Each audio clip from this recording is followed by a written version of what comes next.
औज़ुबिल्लाहि मिनश्शैतानिर्रजीम बिस्मिल्लाहिर्रहमानिर्रहीम अस्सलामु अलैकुम वरहमतुल्लाहि वबरकातुहू। सूरह यूसुफ है मेरे सामने और सूरह यूसुफ की आयत नंबर 97 है, पारा नंबर 13 है और रुकू नंबर 5 चल रहा है। और आयत नंबर 96 में हम बात कर रहे थे, पाँची थी आयत के यूसुफ काफ़िला यूसुफ अलैहिस्सलाम के भाइयों का काफ़िला जब मिस्र की हद पे पहुंचा, मिस्र के बॉर्डर पे पहुंचा, तो याकूब अलैहिस्सलाम को यूसुफ अलैहिस्सलाम के कुर्ते की खुशबू आने लग गई थी। और जब यहूदा ने आके कुर्ता डाला, यूसुफ अलैहिस्सलाम की आंखों में रोशनी आ गई, उनके चेहरे पे डाला, तो याकूब अलैहिस्सलाम ने अपने पोतों या बेटों को मुखातब करके, पोते ही थे डेफिनेटली, फरमाया था कि मैं नहीं कहता था कि जो मैं जानता हूँ तुम नहीं जानते। अब वक्त ये था कि सारे बेटे शर्मिंदा थे और याकूब अलैहिस्सलाम से माफ़ी मांगना चाह रहे थे। उन्हें अपने किए का एहसास था। अभी तो याकूब अलैहिस्सलाम और यूसुफ अलैहिस्सलाम की मुलाकात भी नहीं हुई थी और यूसुफ अलैहिस्सलाम ने अपना दर्द अपने बाप को सुनाया भी नहीं था। लेकिन भाइयों को चूँकि पहले एहसास हो चुका था कि कुछ होने वाला है, ज़ाहिर है बाप बेटा मिलेंगे तो सारे दुख सारे दर्द एक दूसरे को बताएंगे और फिर कोई चीज़ पोशीदा नहीं रहेगी। और जब कोई चीज़ पोशीदा नहीं रहेगी तो फिर हमारे सारे ऐप खुल जाएंगे।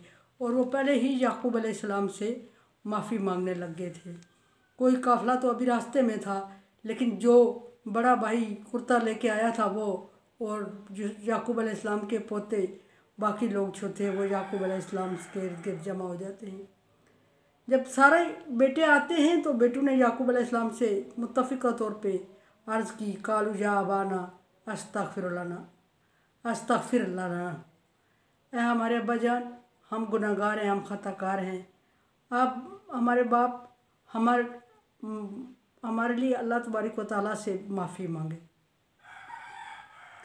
ख़ुद तो माफ़ फरमा दिया, याकूब अलैहिस्सलाम से माफ़ी मांग ली, लेकिन अब बात कर रहे हैं कि अल्लाह से भी हमारे लिए माफ़ी मांगे। और इन्ना कुन्ना ख़ातीन, खुद ही अपनी गलती का एतराफ़ कर दिया कबल इससे कि यूसुफ अलैहिस्सलाम अपने बाप से सारा वाक़या बयान करें। खुद ही कहते हैं कि हमने ख़ता की थी, यूसुफ अलैहिस्सलाम को सज़ा दी थी, यूसुफ अलैहिस्सलाम को जो भी दूरी थी, दूरी का सबब था वो हमारी वजह से था। और किसी भेड़िए ने, किसी बकरी ने, किसी ने यूसुफ अलैहिस्सलाम को नहीं खाया था, बल्कि ऐसा था कि हम ख़ता कर आए थे और हमारा ये जुर्म है कि हमने आप बाप बेटे के दरमियान दूरी डाली रखी और आपको इतनी तकलीफ़ सहना पड़ी। क़ाल सौफ़ा अस्तग़फ़िरु लका सौफ़ा अस्तग़फ़िरु लकुम रब्बी। याकूब अलैहिस्सलाम ने, खुशी की इंतहा थी और खुशी के इस मौके पे बच्चों को डांटना डपटना या नाराज़गी का इजहार करना यह मामूली सी बात थी, क्योंकि याकूब अलैहिस्सलाम को वो बड़ी खुशी मिलने वाली थी जिसके लिए वो उम्र भर 80 साल इंतज़ार किया उन्होंने। और उस खुशी के सामने ये छोटी मोटी बातें मानी नहीं रखती थीं। और फिर याकूब अलैहिस्सलाम इस खुशी के मज़े को कम नहीं करना चाह रहे थे और इसलिए बच्चों से कहते हैं कि जल्द ही मैं आपके लिए अपने रब से इस्तिग़फ़ार करूँगा। सौफ़ा अस्तग़फ़िरु लकुम रब्बी, जल्द ही मैं अपने रब से तुम्हारे लिए बख्शिश मांगूँगा। अब यहाँ मुख्तलिफ़ कौल आ रहे हैं। फिर आगे फरमा दिया कि इन्नहु हुवा गफ़ूरुर रहीम, बेशक अल्लाह तबारक व तआला बख्शने वाला और रहम करने वाला। बच्चों को तसल्ली दे दी कि तुम्हारी ख़ता अगर मैंने माफ़ कर दी है, यूसुफ ने माफ़ कर दी है, तो अल्लाह तबारक व तआला तो ख़ताएँ माफ़ करने वाला है, वो भी तुम्हारी ख़ता को माफ़ करेगा। बात यहाँ मुख्तलिफ ही है कि एक कौल तो ये है कि जब चांस मिले, जब मौका मिले इस तौबा करने का, तो देर नहीं करनी चाहिए, फ़ौरन तौबा कर लेनी चाहिए। खुदा न खास्ता आगे टाइम मिले या ना मिले, आगे अल्लाह तबारक व तआला हमें मौका दें या ना दें। तो याकूब अलैहिस्सलाम ने फिर देर क्यों की, बच्चों से ये क्यों कहा कि मैं जल्द ही आइंदा यानी कि आपके लिए मुस्तकबिल में जल्द ही आपके लिए अल्लाह से इस्तिग़फ़ार करूँगा। इसके लिए मुख्तलिफ़ कौल हैं।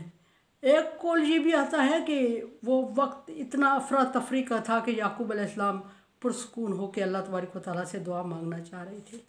एक ये भी है कि याकूब अलैहिस्सलाम चूँकि शाम का टाइम था, काफ़िला आया था, तो तहज्जुद के वक्त, तहज्जुद की नमाज के बाद याकूब अलैहिस्सलाम दुआ मांगना चाह रहे थे, क्योंकि उस वक्त दुआ की कबूलियत के ज़्यादा चांस होते हैं। फिर भी बात वहीं ठहरती है कि तहज्जुद तक खुदा न खास्ता उनमें से कोई एक ना होता और इस्तिग़फ़ार करने में देर नहीं करनी चाहिए, और याकूब अलैहिस्सलाम तहज्जुद तक क्यों डिले कर रहे हैं। रवायत में है कि हज़रत उमर रज़ी अल्लाह ताला अन्हु मस्जिद में तशरीफ़ लाते और किसी के गिड़गिड़ाने और रोने की मुसलसल आवाज़ और इस्तिग़फ़ार करने की आवाज़ आपके कानों में पड़ती।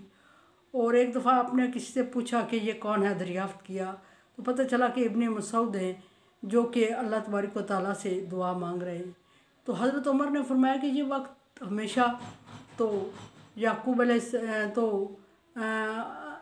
बताया उनके दोस्त ने, साथी ने, कि चूँकि यही वक्त याकूब अलैहिस्सलाम ने अपने बच्चों को दिया था कि मैं आपके लिए इस्तिग़फ़ार करूँगा, हो सकता है ये कबूलियत का वक्त हो, इसलिए इब्ने मसूद हमेशा इसी को मांगते हैं।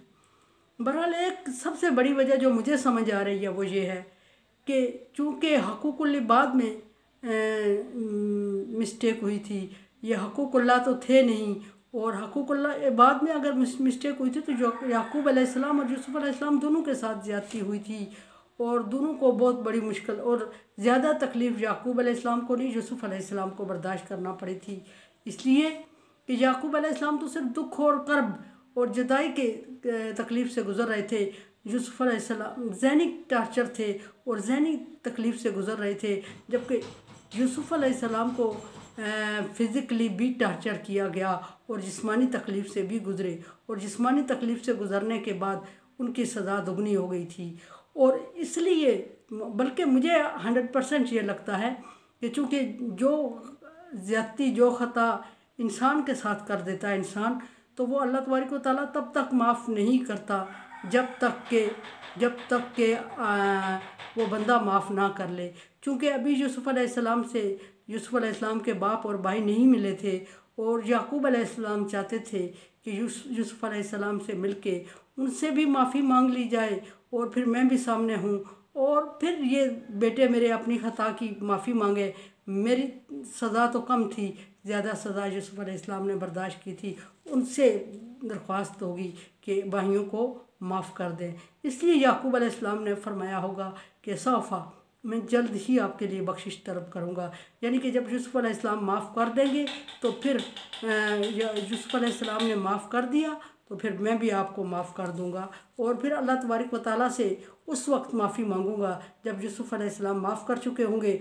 यूसुफ़ अलैहिस्सलाम के सामने नदामत का इज़हार करना, यूसुफ़ अलैहिस्सलाम के सामने आइंदा ना करने का अहद करना, यूसुफ़ अलैहिस्सलाम से माफ़ी मांगना, फिर यही कैफ़ियत अल्लाह तबारक व तआला के सामने होगी और अल्लाह तबारक व तआला माफ़ कर देंगे तुम्हें। और फिर फरमाया कि इन्नहु हुवा गफ़ूरुर रहीम, बेशक अल्लाह तबारक व तआला बख्शने वाला और रहम करने वाला है। यानी कि बच्चों को तसल्ली दे दी कि आप बेचैन ना हों, और यूसुफ़ अलैहिस्सलाम की हक़ तलफ़ी नहीं होने दी कि यूसुफ़ अलैहिस्सलाम से ज़्यादती हुई थी, माफ़ी उन्हीं से मांगनी चाहिए थी, और उसके बाद अल्लाह तबारक व तआला से रुजू करना चाहिए था।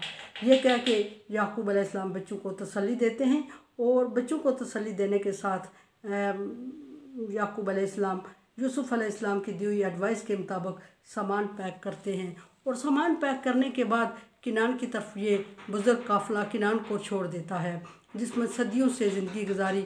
उस किनान को छोड़ के अब चल पड़ा मिस्र की तरफ, और मिस्र के दरवाज़े पे पहुँचते हैं। मिस्र की तरफ चल पड़ा।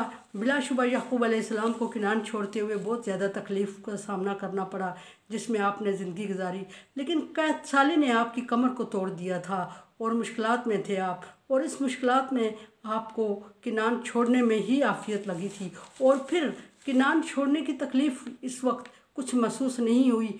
इसलिए कि याकूब अलैहिस्सलाम के तीनों बेटे याकूब अलैहिस्सलाम से जुदा थे और इन तीनों की जुदाई याकूब अलैहिस्सलाम से बर्दाश्त नहीं हो रही थी और उनकी तीनों के मिलने की खुशी थी और जिसकी वजह से याकूब अलैहिस्सलाम किनान को खुशी खुशी छोड़ते हैं।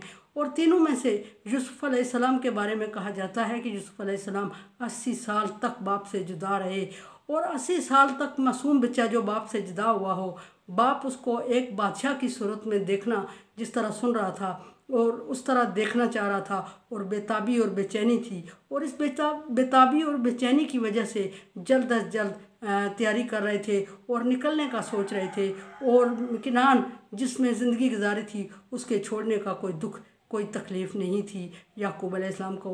और फिर ये कि याकूब अलैहिस्सलाम की बिनाई लौट आई थी। अगर याकूब अलैहिस्सलाम की बिनाई कबल अज़ वक्त लौट ना आती तो याकूब अलैहिस्सलाम को ये ख़दशा होता कि अब यूसुफ मुझसे मिलेगा तो ज़रूर, लेकिन मैं यूसुफ को देख कैसे पाऊँगा। पर अल्लाह तबारक व तआला ने उससे पहले आपको दिखाने का इंतज़ाम किया, क्योंकि अल्लाह तबारक व तआला को अंदाज़ा था कि याकूब अलैहिस्सलाम किस कर्ब से, किस तकलीफ़ से, किस दुख से गुज़र रहे हैं और कितने बेचैन हैं। और अगर नाबीना आँखों के साथ यूसुफ अलैहिस्सलाम का सामना करेंगे तो उन्हें वो खुशी का एहसास, मसरत का एहसास नहीं होगा और उन्हें वो खुशी या आसूदगी महसूस नहीं होगी। सो अल्लाह तबारक व तआला ने इंतज़ाम भी ऐसे किया कि याकूब अलैहिस्सलाम का कुर्ता यूसुफ अलैहिस्सलाम का कुर्ता मिलते ही याकूब अलैहिस्सलाम ने रोना शुरू किया और आंखों की बिनाई दूर हो गई, बिनाई चली गई और नाबीना हो गई। और यूसुफ अलैहिस्सलाम का कुर्ता मिलते ही याकूब अलैहिस्सलाम की आंखों की बिनाई लौट आई। ये अल्लाह तबारक व तआला की हिकमत थी और ये अल्लाह तबारक व तआला ने हिकमत से काम करने का अल्लाह हादी है और इंसान को भी हिकमत से काम करना सिखाता है। इसलिए अल्लाह तबारक व तआला ने याकूब अलैहिस्सलाम को ये सारी इस प्रोसीजर से गुजारा और बिला आखिर काफ़िला याकूब मिस्र की तरफ रवाना हो गया और किनान को छोड़ दिया।